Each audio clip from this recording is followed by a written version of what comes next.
Mikhail Gorbachev arrived and freedom followed. When he visited East Berlin for the GDR's 40th anniversary celebrations, Gorbachev urged Erich Honecker to implement reforms.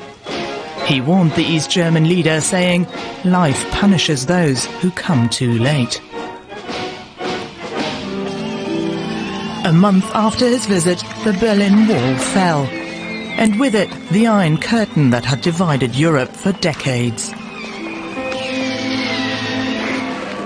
It was Gorbachev's reformist policies that helped unleash a peaceful revolution across Eastern Europe. He laid out his agenda in his first speech as leader of the Soviet Union, a stark contrast to what had gone before. The right to live in peace and freedom is the most important basic right of each individual. Gorbachev wanted to change the Soviet Union, to bring it closer to the people. He promoted glasnost, openness, and perestroika, reforms, two words that will forever be associated with him. His new outlook was popular with many. His policies also applied to the military, despite the resistance of Soviet generals.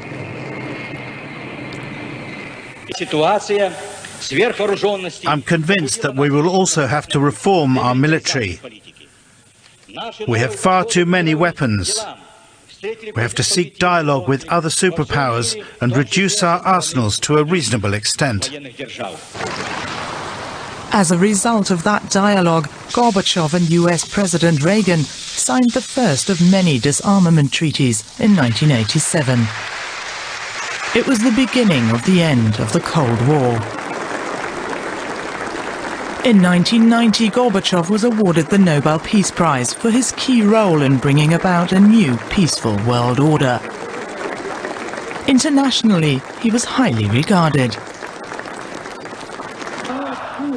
But at home, he was increasingly under pressure. The economic situation was dire, the Soviet Union on the verge of falling apart. Communist hardliners staged a coup against Gorbachev in 1991 and put the Soviet leader under house arrest in his holiday retreat in Crimea. One man stopped them, Boris Yeltsin, the Russian president. Gorbachev was allowed to return to Moscow, but politically he was ruined. Yeltsin banned the Communist Party and publicly humiliated Gorbachev. Shortly afterwards, the Soviet Union was dissolved. In December 1991, Mikhail Gorbachev announced his resignation. His attempts to regain political ground in the new Russia failed. Many Russians held him responsible for the demise of the Soviet Union. But while his own country turned its back on him, Gorbachev was hailed around the world as the man who helped tear down the Iron Curtain and bring about a peaceful revolution. We want to pull in our correspondent, Roman Goncharenko, for more. Roman, we want to let our viewers know you met Mikhail Gorbachev personally. I want to talk about that in just a moment. But first, I just want to get your reaction. Like everyone around the world, we're just hearing about the passing of Mikhail Gorbachev. What did you think when you heard the news? Well, as many, I've been expecting that because there were reports that he was very ill, very sick, and he's 92 years old when we heard that. So he was an old man, and it is no surprise. But still, this news has struck me. I have to confess, because he's such a huge historical figure. Not just for Russia, but all the former Soviet republics, including Ukraine, where the war is now going on, and of course for the West, for the whole world. So his legacy is extremely important. It is actually being destroyed by President Putin at this very moment during this war in Ukraine I've just referred to.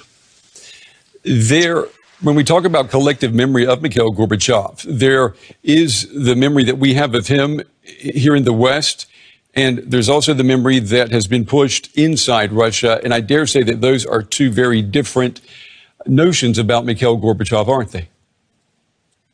Of course, but things change, you know. Gorbachev was a hero for the Soviet people in the late 90s and late 80s and early 90s.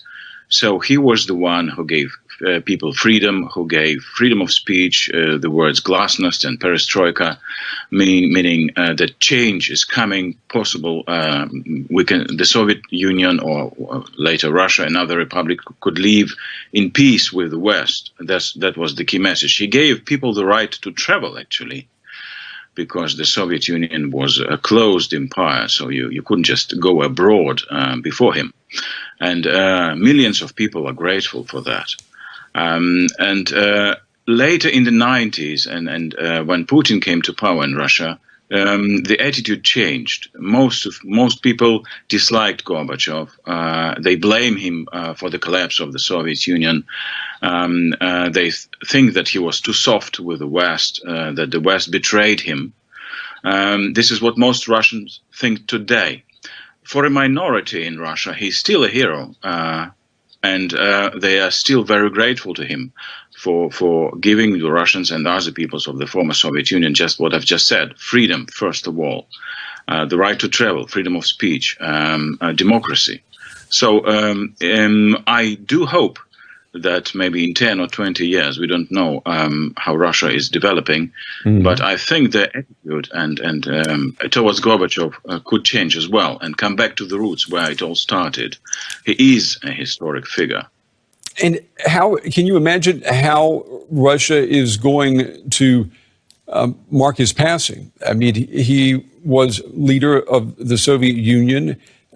Normally, we would expect there to be some type of state funeral for someone like Mikhail Gorbachev. Is that something that you expect in a Russia that is being led by Vladimir Putin?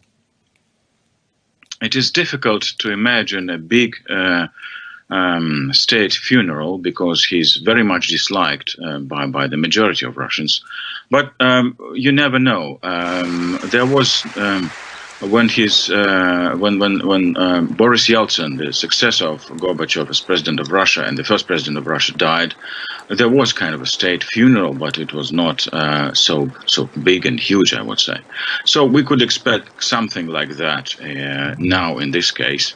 We do not know how Russian propaganda will try to use it, but we have to remember this war in Ukraine, I've mentioned at the beginning of our conversation, is actually about dismantling what Gorbachev created. It's about turning back the clock and trying to restore the Soviet Union by force, something which all experts I've talked to and people I've talked to are very happy didn't happen in the early 90s when the Soviet Union collapsed peacefully. And 30 years later, we are relieving a kind of that collapse with a lot of blood and dying. And this is very tragic, actually. Roman, talk to me before we run out of time. Talk to me about when you met Mikhail Gorbachev. Well, he was. I was very lucky to meet him in Moscow in 2009. We were talking about the fall of the Berlin Wall in Germany and why he didn't use force at that time. And I asked him if he was pushed by maybe some military to use force, and he said, "No, I was very popular, and people supported me not to use force in Eastern Germany." And I think this is also something that Germany will remember him for letting the reunification happen, for letting the Berlin Wall fall. And this is his historic achievement, and he will be remembered for that.